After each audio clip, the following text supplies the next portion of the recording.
आज अक्षय तृतीया होती. मी उठून बाहेरच आले पाणी ठेवायला, पण बघते तर दिवा चालू होता.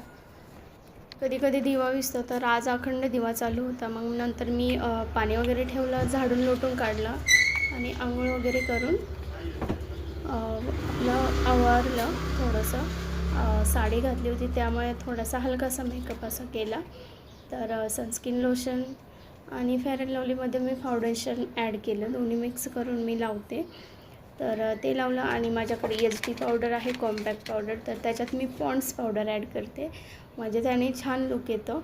आणि काहींचं कसं असं स्किन ब्लॅक पडते, तर त्यासाठीच मी पॉन्ड्स पावडर आणि HD पावडर एकत्र करूनच यूज करत असते.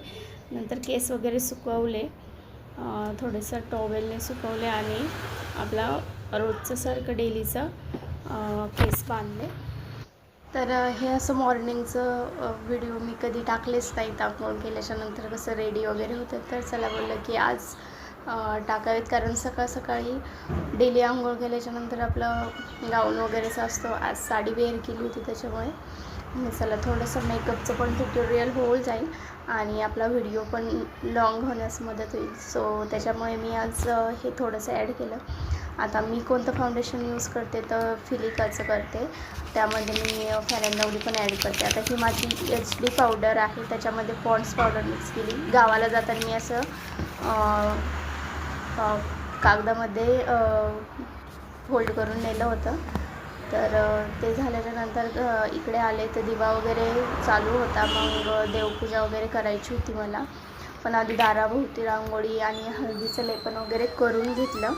कारण अक्षय तृतीयाच्या दिवशी हळदीचं लेपन केलेलं चांगलं असतं धनप्राप्तीसाठी आणि घरातली निगेटिव्हिटी बाहेर जाण्यासाठी, पॉझिटिव्हिटी.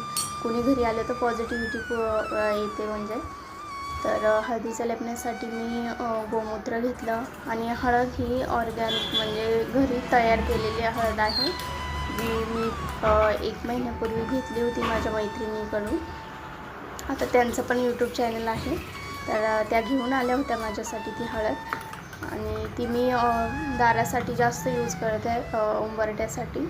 तर अशी पेस्ट करून घेतली, थोडंसं पाणी ॲड केलं, गोमूत्र, आणि गेले लेपन करण्यासाठी. आता इथे माझं शूट व्हिडिओ व्यवस्थित येत नाही, कारण आपल्याकडे ट्रायपॉड नाही आणि असंच दरवाजाला थोडासा मी टेकवला होता फोन व्हिडिओ शूट करण्यासाठी. त्यामुळे माझा चेहरा काही येत नाही, तर ठीक आहे, काही हरकत नाही. जे काम करते ते तर दिसतंय ना. सो आणि हळदीचं लेपन वगैरे मी उंबरठ्यावरती पण करते आणि थोडी आमची दाराच्या बाहेर आहे ना फरशी पण व्यवस्थित नाही, अशी थोडीशी स्ट्रक्चरवाली आहे. तर तिथे पण मी लेपन करून घेते, म्हणजे रांगोळी उठून दिसते. कारण अशा याच्यावरती रांगोळी दिसतच नाही, त्यामुळे मी असं लेपन करून घेते आणि मग रांगोळी काढते तिथे. तर काहींचं कसं दारामध्ये खूप छान असतं, पण माझ्या इथं असं आहे. पण ज्यावेळेस मी देवघर बनवणार आहे त्यावेळेस दारात पण थोडीशी अशी फरशी वगैरे टाकून घेणार आहे प्लेन, म्हणजे रांगोळी वगैरे सुंदर येईल काढता.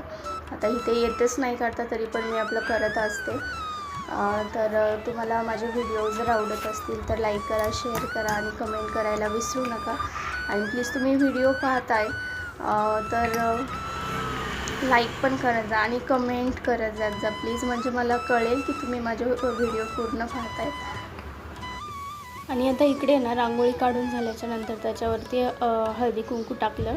आता कधी कधी मी विसरून जाते, कारण बाकीची कामं आवरायची असते, पण मी तेवढं करते की हळदी कुंकू वगैरे पटकन आपलं हे करत असते. आणि नंतर आज मी पहिलं हळदीचं लेपन केलं आणि मग नंतर घरात देवपूजा वगैरे केली. तर अशी रांगोळी वगैरे काढली, दारावरती पण हळदी कुंकू हे केलं आणि धूप लावलं. आणि इकडे उंबरठ्यावरती पण मी हळदी कुंकू आधीच वाहून घेतलं होतं आता. आणि मग नंतर धूप वगैरे लावलं, कारण धूप लावल्यावरती खूप छान असं पॉझिटिव्ह वाटत होतं घरात. नंतर मग देवपूजा करण्यासाठी आतमध्ये आले. आता मला स्वयंपाक पण करायचा होता, कारण अक्षय तृतीयाला सासऱ्यांना पहिल्यांदी नैवेद्य दाखवायचा होता. सो त्याचं पण मला खूप टेन्शन होतं. स्वयंपाक पण लवकर पटपट आवरायचा होता. आणि आमचे जे पितर होते, म्हणजे नंदेचे मिस्टर म्हणजे आमचे दादा ते रात्रीच आले होते 12 वाजता मुंबईवरून आणि मागच्या रूममध्ये त्यांना मस्त अंथरूण वगैरे करून दिलं होतं. ते झोपले होते आणि मुलं पण झोपली होती. तोपर्यंत मी उठून सगळं आवरलं, देवपूजा झाली आणि आता इकडे डाळ शिजायला घालत होती. तर एक एक उठून येत होतं. तर आणि व्हिडिओ मी स्वयंपाकाचा पूर्ण काही शूट नाही केला, जसं जमेल तसं थोडं थोडं शूट केलेलं आहे. तर